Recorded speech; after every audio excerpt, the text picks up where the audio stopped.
أعوذ بالله من الشيطان الرجيم.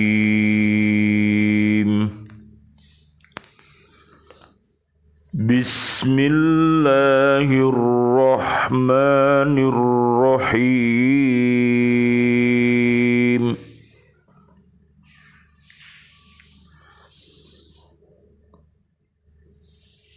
الذين ينفقون أموالهم في سبيل الله ثم لا يتبعون ما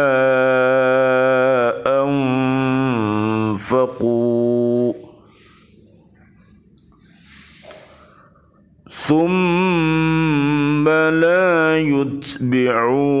ما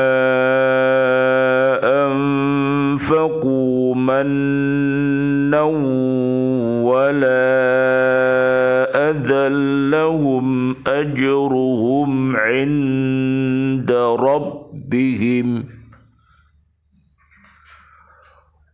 ولا خوف عليهم ولا هم يحزنون.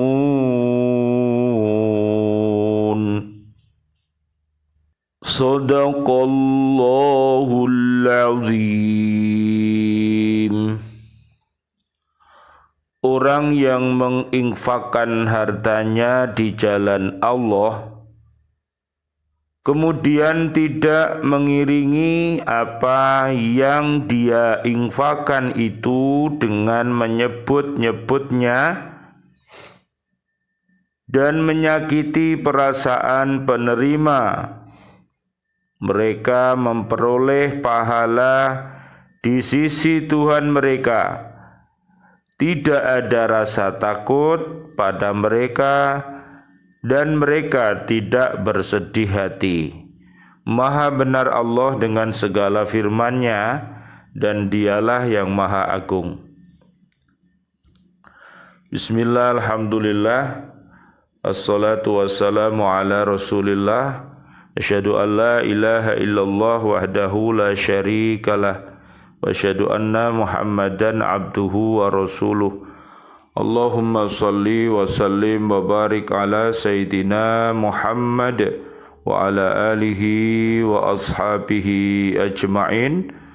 Walhamdulillahi rabbil alamin. Allahumma hdina siratal mustaqim, siratal anbiya'i wal mursalin.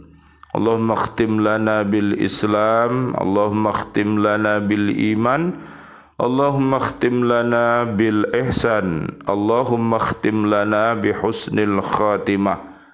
Wa na'udzu bika min su'il khatimah, wa na'udzu bika minal kafirin, wa na'udzu bika minadh dhalimin, wa na'udzu bika minal fasikin, wa na'udzu bika minal munafiqin, wa na'udzu bika minal musyrikin. Amin ya rabbal alamin.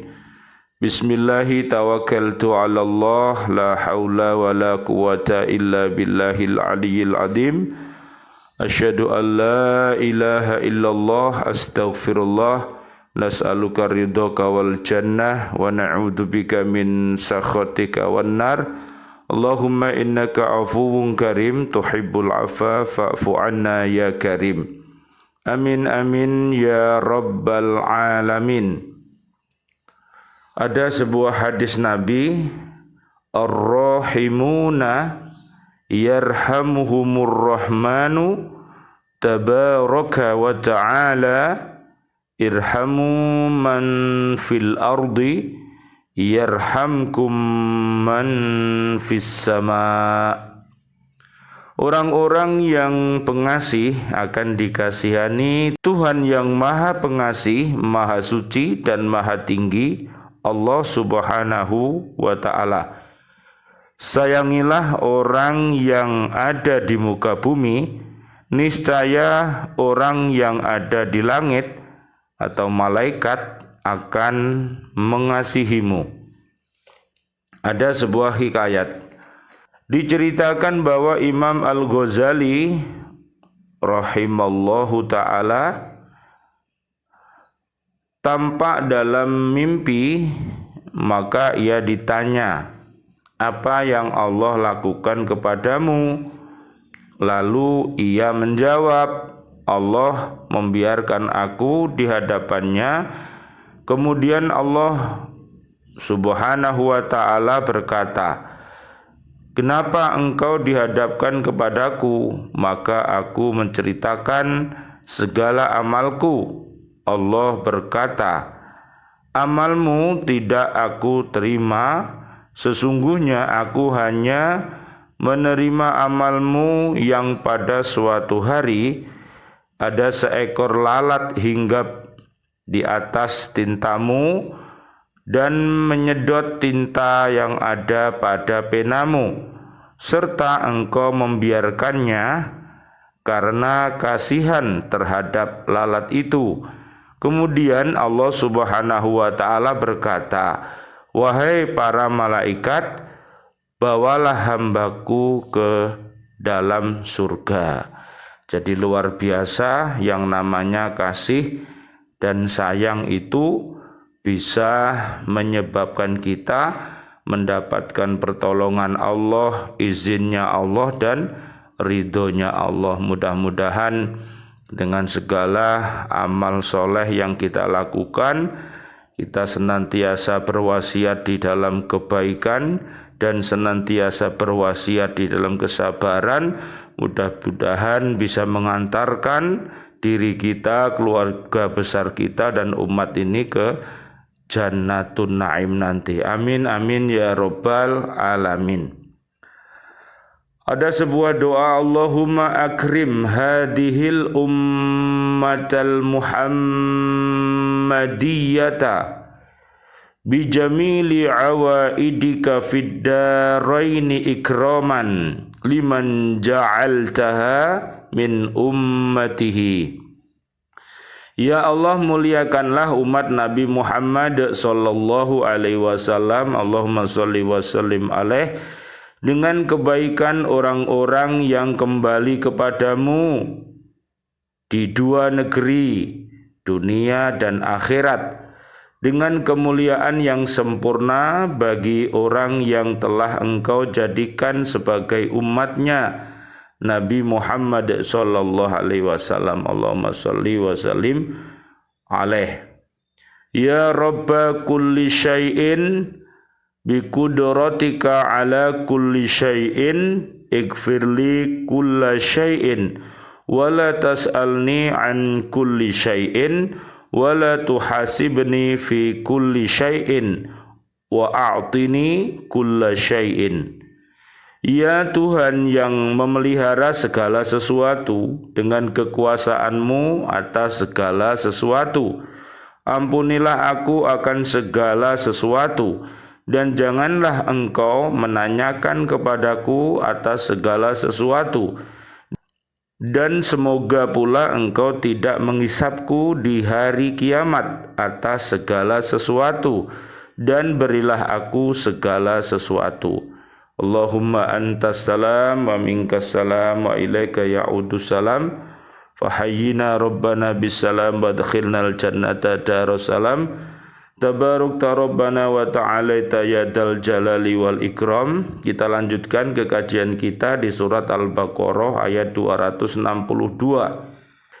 Pahala dan keberuntungan yang akan didapat oleh orang yang menafkahkan hartanya di jalan Allah bersyarat, yaitu bahwa dia memberikan hartanya itu benar-benar dengan tulus ikhlas karena Allah Subhanahu wa ta'ala.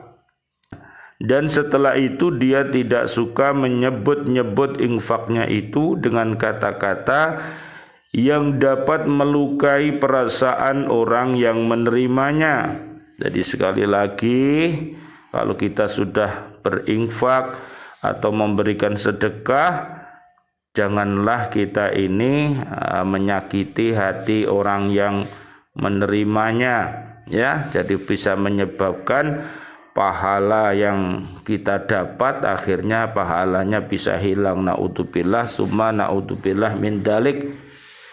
Orang-orang semacam inilah yang berhak untuk memperoleh pahala di sisi Allah, dan tidak ada kekhawatiran atas mereka, dan mereka tidak merasa bersedih hati. Ini berarti bahwa orang yang memberikan sedekah kepada seseorang kemudian dia tidak menyebut-nyebut sedekahnya dan pemberiannya itu dengan kata-kata yang menyinggung perasaan dan kehormatan orang yang menerimanya, maka orang yang semacam ini tidak berhak memperoleh pahala dari sisi Allah. Nah, ini hati-hati, ternyata pahala sedekah itu bisa luntur kalau orang yang bersedekah itu mengungkit-ungkit atau menyakiti hati orang yang menerimanya, sehingga orang yang menerimanya itu merasa malu dan akhirnya dia merasa terhina. Naudzubillah ya, karena orang itu kalau diberi itu biasanya fakir, miskin ya, itu hatinya sangat sensitif. Jadi kita harus berhati-hati jangan sampai merendahkan dia ya, karena masing-masing manusia ini punya yang namanya kehormatan yang harus dihormati, dijaga, jangan sampai diusik ya. Ini adalah ajaran yang sangat tinggi nilainya, sebab ada orang yang menyumbangkan hartanya bukan karena mengharapkan ridho Allah, melainkan hanya menginginkan popularitas dan kemasyhuran serta puji-pujian dari masyarakat. Orang-orang yang munafik, infaknya ya adalah riya, solatnya adalah kusala, solatnya adalah ro'un, solatnya adalah main-main ya, jadi menyampur adukkan antara kebenaran dengan keburukan. Naudzubillah summa naudzubillah. Disiarkannya infak itu dengan cara yang mencolok sehingga dia dikagumi sebagai seorang dermawan, atau ketika memberikan sedekah itu dia mengucapkan kata-kata yang tidak menyenangkan bagi orang yang menerimanya. Pemberian semacam ini bertentangan dengan tujuan agama karena tidak akan menimbulkan hubungan kasih sayang dan persaudaraan. Loh, Dek.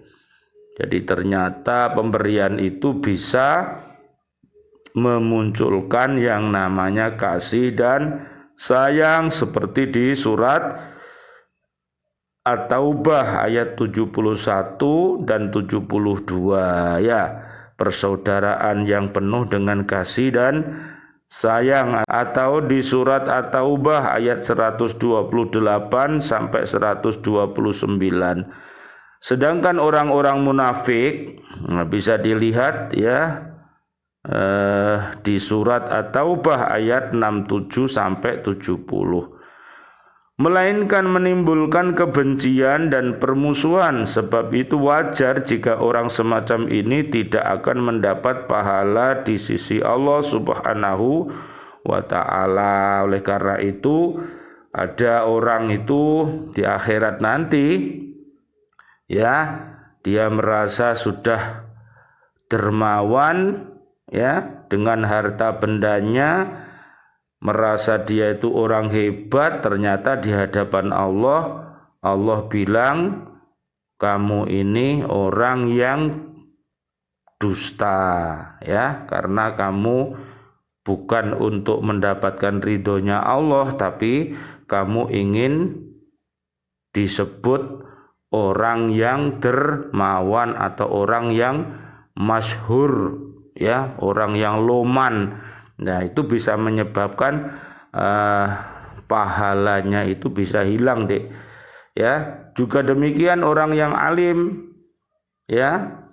Makanya harus menjadi alim yang ulama yang khair, yang baik ya. Kalau tidak, maka juga disebut sebagai pendusta ya, termasuk haji yang mabrur ya, bila didasari dengan iman, ya, amal yang ikhlas, maka hajinya disebut mabrur.